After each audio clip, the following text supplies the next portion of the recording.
मेरे मन में भी आया कि मैं कुछ कर लूँ, मैं खुद को खत्म कर लूँ, हम पति-पत्नी में लड़ाई झगड़ा करवाएँ, भिड़ंता करवाएँ। जय पगलो का है। ज्योति सिंह का वीडियो तो एक बार समझ में आ ही गया होगा क्योंकि ज्योति सिंह इस टाइम पवन सिंह के नाम से बहुत ज्यादा चिड़चिड़ा टाइप पे हो चुके हैं। लेकिन आप सबके लिए तो ऐसा वीडियो लाए हैं कि क्या ही बोल सकते हैं। तो वीडियो को लास्ट में जरूर देखिएगा और हाँ, मैं से पहले तो चैनल का वीडियो को लाइक कीजिए। ज्योति सिंह से स्टार्ट करते हैं क्योंकि आप लोगों को पता ही होगा कि इन दिनों ज्योति सिंह काराकाट में घूमते हुए नजर आ रही है, जहाँ पे रिपोर्टरों की नजर में ज्योति सिंह आ चुकी है, जहाँ पे ज्योति सिंह से रिपोर्टरों ने सवाल पवन सिंह के रिलेटेड कुछ कर दिया। उसी कारण ज्योति सिंह बहुत ज्यादा ही रोते हुए नजर आ चुकी है। मैं भी पूछ दिया कि क्या आप लोगों को पवन सिंह साथ देंगे, क्योंकि आप लोगों को पवन सिंह के चुनाव में आप गए थे, तो क्या आप की रैली में भी पवन सिंह नजर आने वाले हैं। तो ज्योति सिंह इस पे कुछ नहीं बोली, इसी कारण ज्योति सिंह रोने लगी।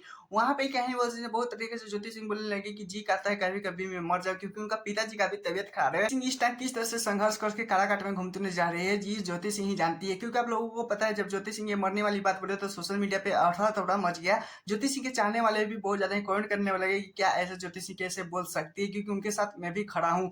लेकिन यहाँ पे ये सवाल है दोस्तों, जब तक ज्योति सिंह भले पवन सिंह के साथ रहे चाहे नहीं, लेकिन ज्योति सिंह का कुछ भी सवाल होगा तो पवन सिंह का वहां पे नाम आना ही आना है। लेकिन ज्योति सिंह वहां पे खराब लग सकता है। यह रिपोर्टरों ने बहुत ज्यादा जानते ही है रिपोर्टिंग किस तरह से करते हैं, लोग घुमा घुमा के बात करते हैं, इस कारण किसी का भी मन चिड़चिड़ा हो सकता है। ज्योति सिंह से क्या पवन सिंह के बारे में सवाल करना चाहिए था नहीं, प्लीज कोई भी बताइएगा। चलिए दूसरे अपडेट के तौर चलते हैं, जिसपे आप लोगों को पता है का बैक टू बैक सॉन्ग आता ही जा रहा है। लेकिन वहीं पे खेसारी लाल यादव का भी बात करें तो छोटा आम भइल बा, क्योंकि आप लोगों को पता है इसमें किसने सॉन्ग दिया है, म्यूजिक दिए हैं प्रियांशु सिन्हा। पवन सिंह की टीम नहीं देख सकते हैं किस तरह से खेसारी लाल यादव के सॉन्ग को सपोर्ट किया। सिंह जब प्रियांशु ने खेसारी लाल यादव को म्यूजिक दिया तो क्या ही लेवल का है, बहुत ज्यादा ही बेहतरीन तरीके से इस सॉन्ग को सजाया भी गया है। सुनने के बाद लग रहा है कि हाँ चलो जो भोजपुरी में पहली बार खेसारी लाल यादव का कुछ और बेहतरीन होने वाला है। क्योंकि आप लोगों को पता है, लोगों को लगता है कि पवन सिंह खेसारी लाल यादव के यहाँ पे विवाद छिड़ा हुआ है, लेकिन यहीं पे देख सकते हैं पवन सिंह की टीम नहीं, यानी प्रियांशु सिंह यही देख सकते हैं खेसारी लाल यादव को गानों को एडिट करके बहुत तरीके से बात करें। खेसारी लाल यादव के साथ शिल्पी राज ने ये सॉन्ग आया है, एडिट का बात करें तो ये प्रियांशु लगभग यानी मानिए तो पवन सिंह के पूरे जितने भी टीम है लगभग खेसारी लाल यादव के इस सॉन्ग में बहुत ज्यादा ही मेहनती किए हुए हैं।